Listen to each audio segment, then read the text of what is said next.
Oke, maaf menunggu lama. Assalamualaikum warahmatullahi wabarakatuh. Perkenalkan, nama saya Aureli Fartamevia dengan NIM 202235001 dari Prodi Pendidikan Matematika Universitas Muria Kudus. Di sini saya akan mempresentasikan materi tentang mata kuliah metode numerik yang diampu oleh Ibu Jayanti Putri Purwaningrum SPD MPD guna memenuhi tugas beliau.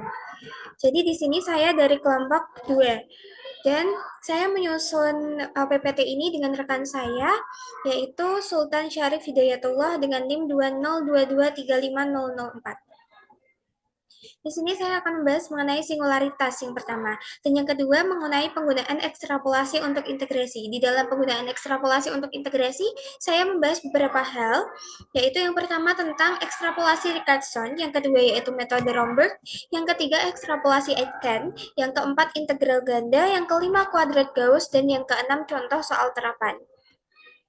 Yang pertama, singularitas. Singularitas sendiri dalam matematika adalah titik di mana suatu fungsi matematika tidak terdefinisi atau memiliki atau mengalami perilaku yang tidak biasa, seperti menjadi tak terhingga atau tidak kontinu.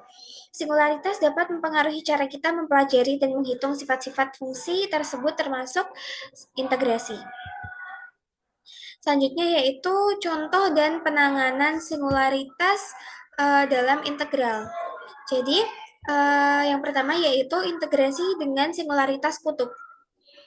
Misalkan kita ingin menghitung integral seperti di bawah ini, fungsi akar X ini memiliki kutub sederhana di X sama dengan plus minus I dalam bidang kompleks dengan menggunakan metode residu. Kita dapat menghitung integral ini dengan mengintegrasikan di sekitar kutub dalam bidang kompleks. Yang kedua yaitu integrasi dengan singularitas esensial. Jadi, integral yang melibatkan singularitas esensial lebih kompleks dan seringkali memerlukan metode lanjutan dalam analisis kompleks untuk dievaluasi. Selanjutnya, integrasi dengan singularitas cabang. Misalkan kita ingin menghitung integral di bawah ini nih. Jadi, fungsi akar X memiliki singularitas cabang di X sama dengan 0. Untuk mengatasi ini, kita perlu melakukan substitusi atau menggunakan pemotongan cabang yang tepat dalam bidang kompleks. Dalam praktiknya, penanganan singularitas biasanya melibatkan teknik-teknik khusus, seperti pemotongan lintasan integrasi, transformasi variabel, atau menggunakan teori residu dalam analisis kompleks. Singularitas juga memainkan peran penting dalam fisika teoretis dan teknik, terutama dalam permodelan fenomena yang melibatkan perilaku tak hingga atau diskontinuitas.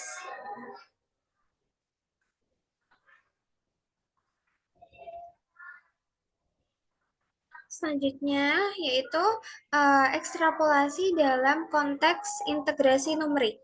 Jadi, ekstrapolasi dalam konteks integrasi numerik adalah teknik untuk meningkatkan akurasi hasil integral dengan menggunakan hasil-hasil yang diperoleh dari metode numerik yang lebih sederhana.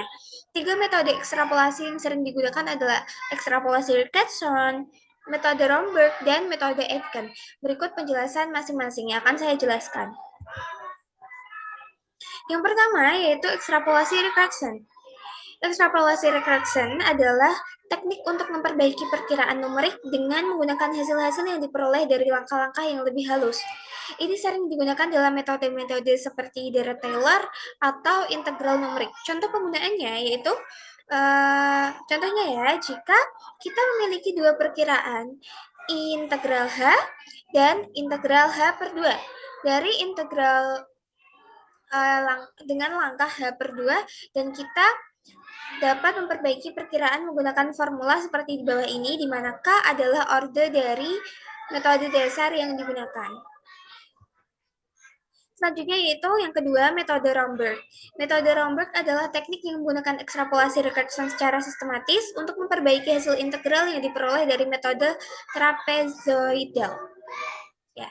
Langkah-langkahnya yang pertama yaitu hitung perkiraan integral dengan metode trapezoidal dengan berbagai nilai. Yang kedua, susun hasil dalam bentuk tabel, di mana dalam kolom pertama adalah hasil metode trapezoidal dengan langkah H, dan seterusnya.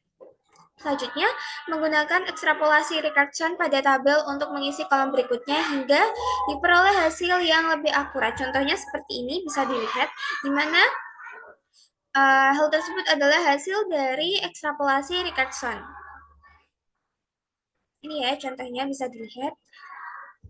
Selanjutnya, metode Aitken. Jadi, metode Aitken adalah teknik untuk mempercepat konvergensi dari suatu deret atau urutan nilai. Meskipun tidak secara khusus untuk integrasi, ini dapat digunakan untuk meningkatkan hasil dari metode numerik lainnya.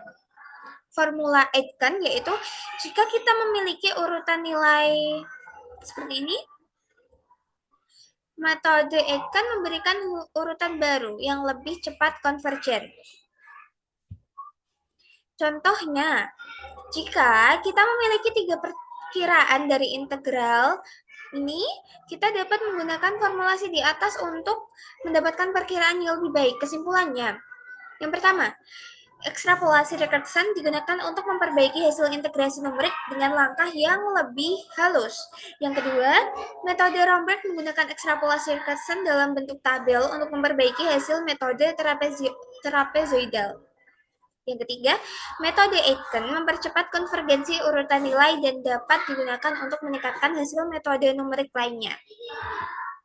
Ketiga metode ini membantu meningkatkan akurasi dalam komputasi integral numerik, sehingga hasil yang diperoleh lebih mendekati nilai sebenarnya dengan langkah komputasi yang lebih sedikit. Selanjutnya yaitu integral ganda. Jadi integral ganda adalah konsep dalam kalkulus yang digunakan untuk menghitung volume di bawah permukaan yang terletak di atas suatu daerah di bidang 2 dimensi. Jadi integral ganda melibatkan pengintegrasian suatu fungsi 2 variabel. Biasanya ditulis dengan fx, y di atas suatu daerah tertentu di bidang xy.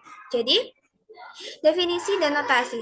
Jika kita memiliki fungsi fxy yang kontinu di atas suatu daerah D di bidang XY, maka integral ganda dari F di atas D ditulis sebagai berikut. Di mana DA adalah elemen area kecil di daerah D. Perhitungan integral ganda itu biasanya membagi proses menjadi 2 tahap. Yang pertama yaitu integrasi terhadap satu variabel terlebih dahulu, kemudian terhadap variabel yang lain. Misalnya, daerah D adalah persegi panjang yang dibatasi oleh A kurang lebih sama dengan X, kurang lebih sama dengan B, dan A kurang lebih sama dengan X, kurang lebih sama dengan D. Jadi, integral ganda dapat dievaluasi sebagai berikut. Bisa dilihat dan urutan integrasi terhadap X atau Y terlebih dahulu tergantung pada bentuk daerah D dan fungsi XY. Contoh integral ganda, misalnya kita ingin menghitung integral ganda dari fungsi XY sama dengan X plus Y di atas persegi panjang 0 kurang dari sama dengan X, kurang dari sama dengan 1, dan 0 kurang dari sama dengan Y, kurang dari sama dengan 1. Integral ganda, kita bisa menghitungnya dengan 2 cara. Yang pertama yaitu dengan integrasi terhadap Y terlebih dahulu dengan rumus seperti ini, dan evaluasi integral dalam dengan rumus seperti di bawah ini, dan kemudian evaluasi integral luar. Semua rumus sudah tertera di PPT yang telah saya sediakan. Dan yang kedua, integral terhadap X terlebih dahulu. Evaluasi integral dalamnya seperti ini, dan kemudian evaluasi integral luarnya dengan rumus seperti ini. Jadi, hasil integral ganda adalah satu dalam kedua mode.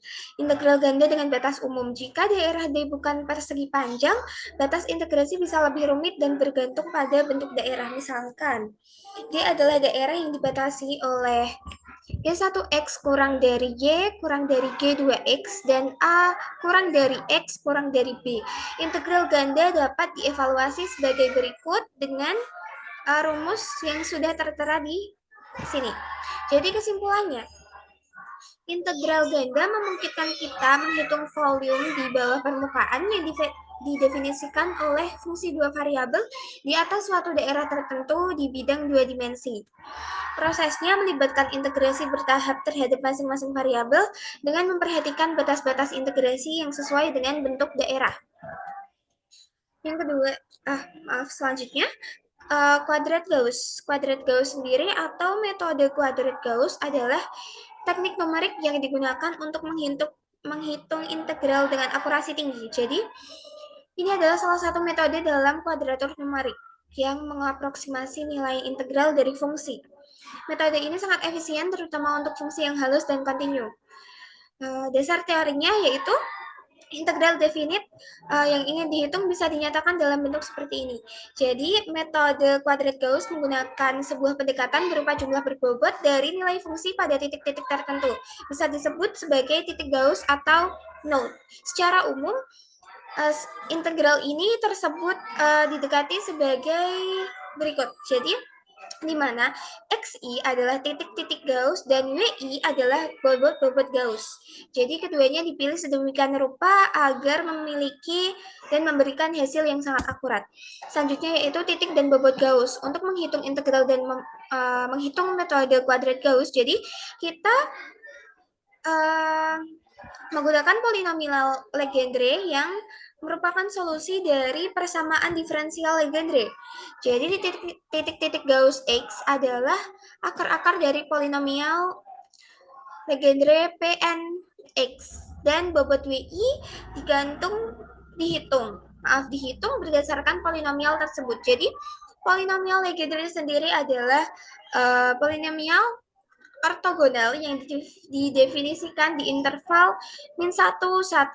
Untuk interval di interval min 1, 1, integralnya menjadi seperti ini. Bisa dilihat di PPT yang telah saya sediakan. Selanjutnya, langkah-langkah menggunakan kuadrat Gauss. Jadi yang pertama yaitu menggunakan transformasi interval. Jadi, jika integral yang akan dihitung berdasarkan interval A, B, kita perlukan melakukan transformasi ke interval min 1, 1. Misalkan T adalah variabel baru yang didefinisikan sebagai berikut. Selanjutnya,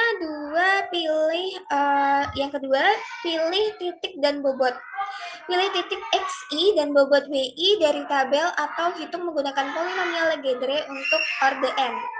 Selanjutnya, evaluasi integral. Jadi, evaluasi fungsi pada titik-titik XI dan hitung jumlah bobotnya. Contohnya, nih, seperti ini. Misalkan kita ingin menghitung integral dari fungsi fx sama dengan ex di interval 0,1 menggunakan metode kuadrat Gauss dengan dua titik n sama dengan 2. Bisa dilihat caranya seperti ini ya.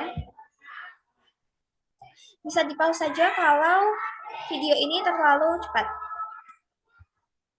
Jadi kesimpulannya, rangkumannya untuk semua materi yang telah saya sampaikan, jadi menggunakan metode kuadrat Gauss dengan orde yang lebih tinggi akan memberikan hasil yang lebih akurat dalam praktiknya. Titik dan bobot Gauss seringkali diambil dari tabel yang telah dihitung sebelumnya untuk kemudahan. Jadi, itu saja yang bisa saya sampaikan mengenai materi yang telah saya bawakan. Jika ada salah kata yang saya sengaja maupun saya tidak sengaja, saya mohon maaf. Dan terima kasih telah menonton video ini. Assalamualaikum warahmatullahi wabarakatuh.